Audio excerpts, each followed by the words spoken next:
बहुत इस्तकबाल है। फदील अहमद साहब आपका बहुत बहुत खैर मकदम है। फदील अहमद साहब सीनियर पॉलिटिकल एनालिस्ट हैं और फदील साहब मौका दे देते हैं कई बार कि आप जो है शुरू में सारी बातें अपडेट जो है वो हो जाए, उसके बाद फिर हम जो है वो गुफ्तगू में शामिल होंगे।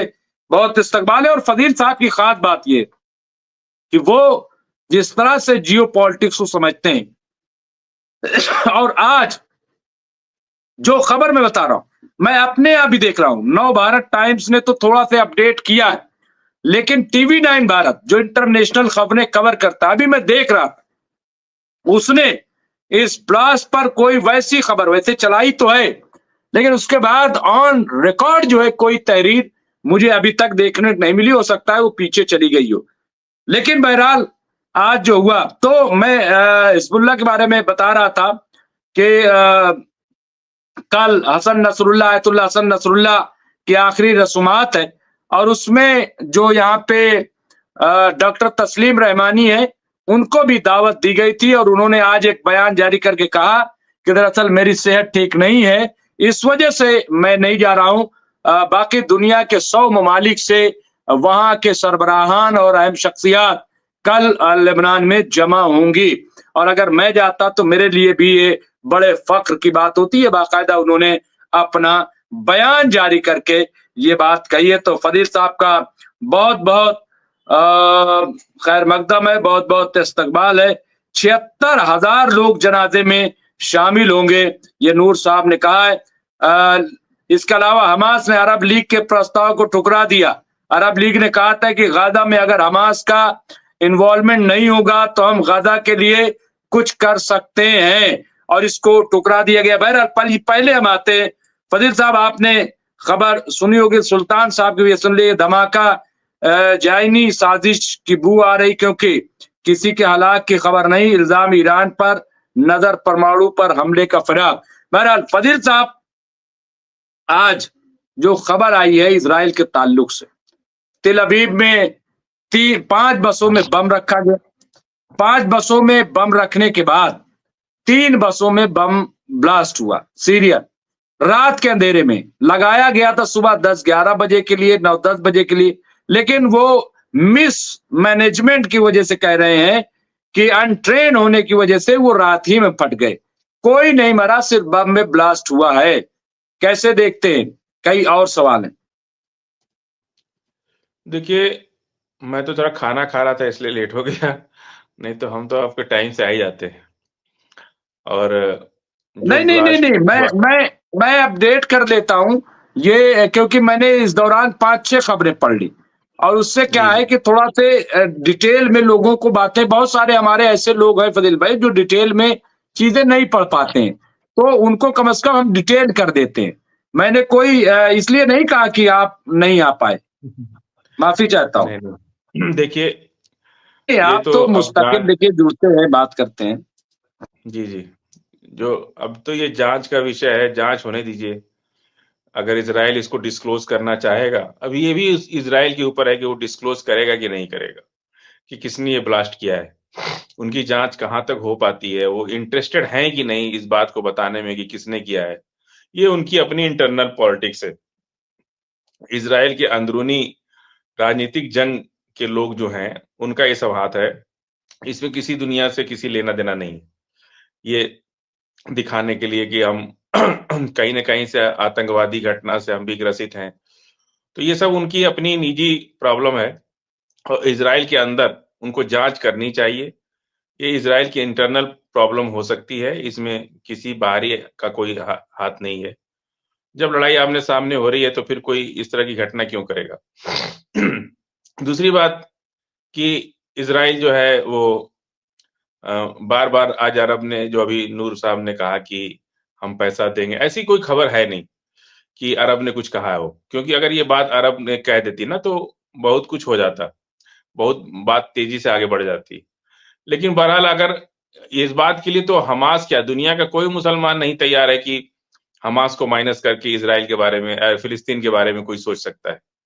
बिना हमास के फिलिस्तीन है ही नहीं कुछ। जिस तरह से अफगानिस्तान में तालिबान के बगैर कुछ नहीं था, जब अमेरिका वहां से गया तो तालिबान ही वहां की हुकूमत बनी, और आज दुनिया के बहुत से देशों ने उनको देश की मान्यता दे दी। उनकी अपनी गवर्नमेंट है, पार्लियामेंट बन रहा है, उनका अपना निजाम चलेगा। तो हमास, ये कहना कि हमास को हटा करके हम इजराइल का, फिलिस्तीन का जो है निर्माण करेंगे, कोई निर्माण नहीं करेंगे। वो सिर्फ सुरंग ढूंढने के लिए निर्माण का बहाना बना रहे हैं लोग। और कौन पैसा मांग रहा है? अभी तक तो फिलिस्तीन ने नहीं कहा कि हमको किसी से पैसा चाहिए या कि कोई हमारी मदद कर दे। अभी तक 15 महीने की जंग में जो जान हथेली पर रख करके कभी नहीं अरब से कहा हमास ने कि हमारी मदद कर दीजिए। बल्कि इजराइल कह रहा है, इजराइल ये कह रहा है कि तुर्की और अरब ये दोनों ही फिलिस्तीन की पैसे से मदद कर रहे हैं।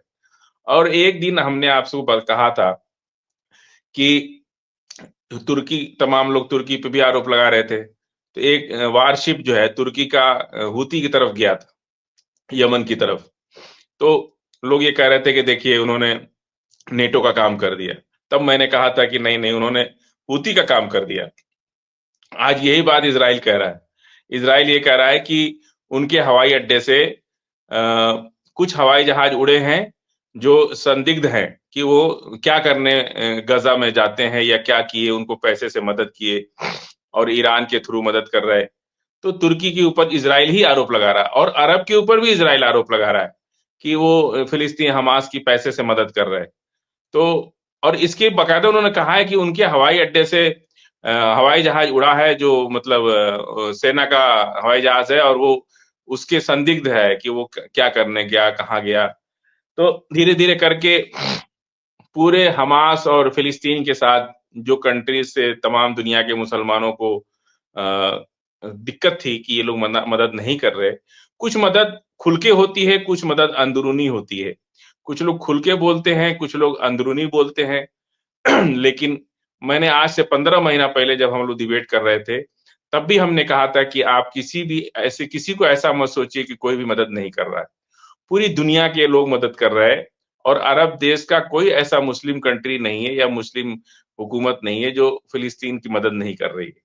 भले कुछ लोग सामने से कर रहे हैं, कुछ लोग अंदर से कर रहे हैं, कुछ लोग किसी के थ्रू कर रहे हैं। कोई कुछ नहीं कर रहा है तो कम से कम दुआ ही दे रहा है। हम जैसे लोग तो दुआ ही दे सकते हैं, हम लोग के पास तो कुछ है नहीं। तो हम लोग ज़िक्र कर सकते हैं। तो जिस पूरा जो है आज टर्की टर्की, अरब और सीरिया, सीरिया तो खैर छोड़ दीजिए, मिस्र और जॉर्डन, ये सारा इल्ज़ाम आज इज़राइल लगा रहा है। ये बात कह रहा है कि ये लोग अंदर से मदद कर रहे हैं। और आज की खबर, जैसे ही अमेरिका ने जो है ज़ेलेंस्की से इतना अपमान किया ज़ेलेंस्की का, नेटो कंट्रीज़ ने फिलिस्तीन का साथ देने का इशारा कर दिया है। बातें अंदर से हो चुकी हैं। सारी नेटो कंट्री अब ये तय कर लिए हैं कि अमेरिका और इज़राइल जहां रहेगा, नेटो कंट्रीज उसके खिलाफ रहेंगी। तो अब तो नेटो कंट्रीज कभी अमेरिका के नहीं आएंगे साथ, न इज़राइल के साथ जाएंगे। और यहां तक की बात हो रही है कि उनकी पूरी मदद की जाएगी, उनका निर्माण करने में पूरा सहयोग किया जाएगा। तो ये बहुत अच्छा, दुनिया में जो नए परिस्थितियां बन रही हैं, इससे अरब जगत को, मैं सिर्फ फिलिस्तीन की बात नहीं कर रहा हूँ, पूरे अरब जगत की बात कर रहा हूँ कि वो एक बहुत बड़ी ताकत के साथ नए सिरे से ईरान के नेतृत्व में एक नई ताकत बनेगी, एक नया महाज खड़ा होगा। और एक ऐसा महाज ओआईसी, जिस तरह से नेटो कंट्रीज है उसी तरह से ब्रिक्स कंट्रीज होंगी, ओआईसी होगा। और अफ्रीका में भी एक संगठन बन चुका है, वहां भी सभी अफ्रीकी कंट्री मिल करके बना लिए हैं। तो अब अमेरिका की जो प्रभुत्व दुनिया में जो दिखता था, मुझे लगता है कि ट्रंप ने उस पूरे प्रभुत्व को एक झटके में खत्म कर दिया जब उन्होंने रूस से अकेले जाके मीटिंग कर ली। अब कौन भरोसा करेगा अमेरिका के ऊपर? और जेलेंस्की को तो कहा कि ये तो नाटक मंचन वाला आदमी था, इसको प्रधान राष्ट्रपति कैसे बना दिया, और ये बहुत बेइज्जती किया जेलेंस्की की।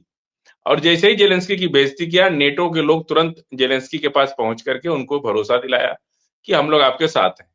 तो ये सब चीजें बहुत तेजी से बदल रहा है माहौल। और अरब की ये खबर, अरब पूरी तरह से साथ है, टर्की पूरी तरह से साथ है। कोई ऐसा नहीं है जो फिलिस्तीन की देखिए, मस्जिद अक्सा का सवाल है, बात फिलिस्तीन का नहीं है। फिलिस्तीन के लोगों को अल्लाह ने ये मौका दिया कि वो मस्जिद अक्सा के लिए अपनी शहादत दे सकते हैं। बाकी लोगों को ये मौका अल्लाह ने नहीं दिया। तो ये मौका तो छोड़ नहीं रहे, उनको तो बहुत ऐसा इसकी फ़क्र है कि अल्लाह ने ये मौका हमको दिया। हाँ, दुनिया भर के मुसलमान उनकी लिए दुआ कर सकते हैं, लेकिन शहीद नहीं हो सकते, क्योंकि वो बहुत दूर हैं। तो ये चीज़ जो है, फ़िलिस्तीन के लिए पूरी दुनिया के लोग, न सिर्फ़ मुसलमान बल्कि ईसाई संगठन के लोग भी काफ़ी फ़िलिस्तीन की मदद कर रहे हैं। और यही कारण है कि अब इज़राइल और अमेरिका अलग-थलग पड़ता जा रहा है, और अगर नेटो कंट्री हाथ खींच ले, तो इज़राइल, अमेरिका की भी हैसियत नहीं है कि वो इज़राइल के साथ खड़ा हो सके।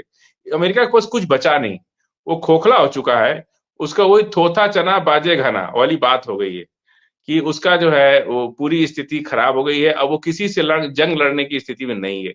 इसीलिए उल्टे-पुल्टे काम कर रहे ट्रम्प। ट्रम्प को पता नहीं चल रहा है कि हम कर क्या रहे हैं।